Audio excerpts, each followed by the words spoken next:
Hello, hi ಸ್ನೇಹಿತರೆ. ಈ ದಿನ ನಾನು ಒಂದು ಹೆಲ್ದಿ ಗೊಜ್ಜು ತೋರಿಸ್ತಾ ಇದ್ದೇನೆ. ಹಾಗಲಕಾಯಿ ಗೊಜ್ಜು ತುಂಬ ರುಚಿಕರವಾದ ಗೊಜ್ಜು, ಎಲ್ಲರೂ ತಿನ್ನಬಹುದು. ಮೊದಲಿಗೆ ಬೇಕಾಗುವ ಸಾಮಗ್ರಿಗಳನ್ನ ಹೇಳ್ತೇನೆ.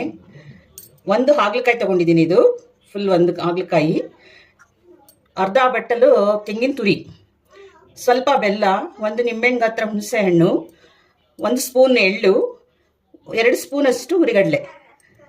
ನೆಕ್ಸ್ಟ್ ಇದು ಹೇಗೆ ಮಾಡೋದು ಅಂತ ತೋರಿಸ್ತೇನೆ. ಈಗ ಕಾಯಿ ತುರಿ ಹಾಕೊತಾ ಇದ್ದೀನಿ ನೋಡಿ. ಕಾಯಿ ತುರಿ, ಎಳ್ಳು, ಹುರಿಗಡಲೆ ಇಷ್ಟನ್ನು ಮಿಕ್ಸಿ ಮಾಡ್ಕೋಬೇಕು. ಈಗ ಇದನ್ನ ಮಿಕ್ಸಿ ಮಾಡ್ಕೊಂಡಿದ್ದೀನಿ ನೋಡಿ ಸ್ನೇಹಿತರೆ. ಹೀಗೆ ತರ್ತರಿಯಾಗಿ ಇದು ಮಾಡ್ಕೋಬೇಕು, ತುಂಬ ನೈಸ್ ಬೇಡ. ಎಳ್ಳು ಹುರಿದಿರಬೇಕು, ಹುರಿದಿರೋ ಎಳ್ಳು ಹಾಕ್ಕೋಬೇಕು. ನೋಡಿ ಎಷ್ಟು ಸ್ಮೆಲ್ ಬರ್ತಾ ಇದೆ, ಚೆನ್ನಾಗಿದೆ ಸ್ಮೆಲ್ಲು.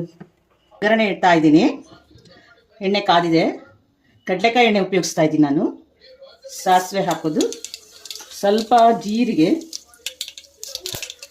ಒಣಮೆಣಸಿನಕಾಯಿ, ಸ್ವಲ್ಪ ಹಿಂಗು ಹಾಕಬೇಕು,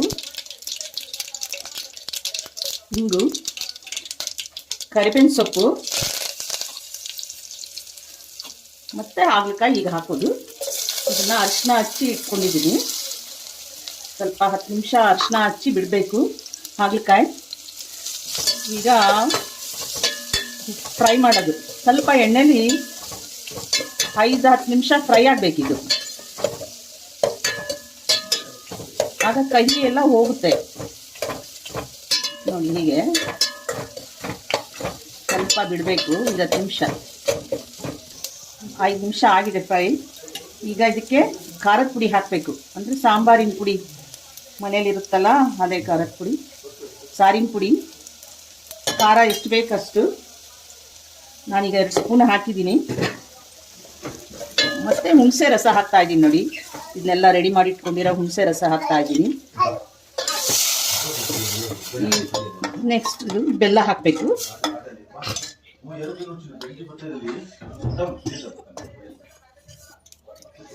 ಇದು ಈ ಹುಣಸೆ ರಸದಲ್ಲಿ ಬೇಯಬೇಕು, ಚೆನ್ನಾಗಿ ಬೇಯಬೇಕಿದು.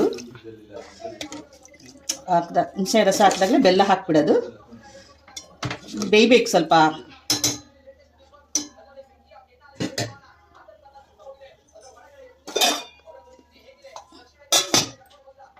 ಮುಚ್ಚಿಬಿಡ್ತೀನಿ.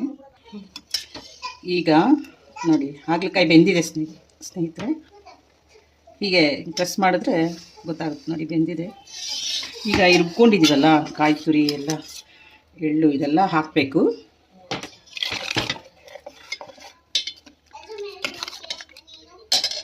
ನಮಗೆ ಎಷ್ಟು ಗಟ್ಟಿ ಬೇಕು ಅಷ್ಟು ತೆಳ್ಳಗೆ ಮಾಡ್ಕೋಬೇಕು.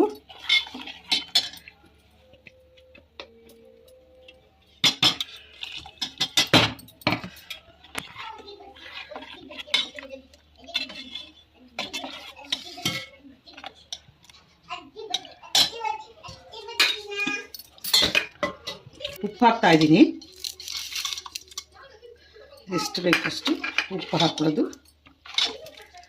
ನೋಡಿ. ಸಾಕಷ್ಟು ತಿಕ್ನೆಸ್ ಇಷ್ಟಿದ್ರೆ ಸಾಕು. ಕುದಿಬೇಕು ಸ್ವಲ್ಪ ಇದು.